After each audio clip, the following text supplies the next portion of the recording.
that it seems like quite a lot of people, particularly white liberals, will very often take on all these different queer and neurodivergent labels. They feel as if they have to be oppressed by something. So yes, this is absolutely a thing, and not only is it a documented sociological phenomenon, but sociologists have come up with a name for it, and it's called the race to innocence, and sometimes also the race to the margins. It's the same thing. Now, when Mary Louise Fellows and Shireen Razak coined this term back in 1998, they were thinking mostly about white feminists within multiracial feminist movements. So bear that in mind as I read from their article. It is more broadly applicable, absolutely, yes, but that is their focus here. When a woman fails to pursue how she is implicated in other women's lives and retreats to the position that the system that oppresses her the most is the only one worth fighting, and that the other systems in which she is positioned as dominant, are not of her concern, she will fail to undo her own subordination. Attempts to change one system while leaving the others intact leaves in place the structure of domination that is made up of interlocking hierarchies. So Fellows and Razak are implicating and critiquing here that very second wave feminist, white feminist idea that all women share a common struggle, which is only possible to suggest if you are ignoring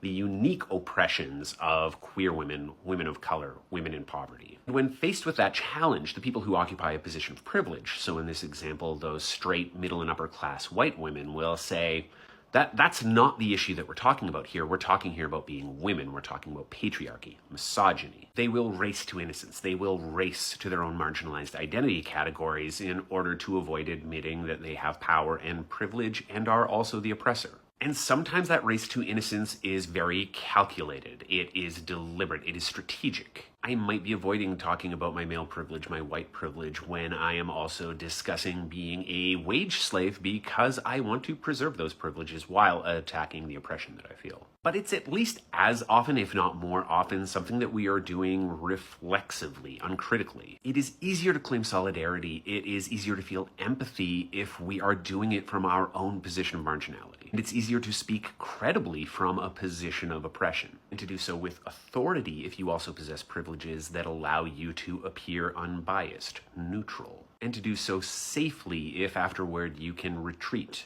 to a place of privilege. So it is certainly possible that at least in part this explosion of straight white cis-man leftists claiming neurodivergence is explained by some sort of desire to claim oppression, to build those alliances, to feel that empathy, and to access that credibility. But even if it is sincere, it is still dangerous. Of course, it could be strategic and insincere. When you race to innocence, race to the margins, be mindful of the privileges you're leaving at the center.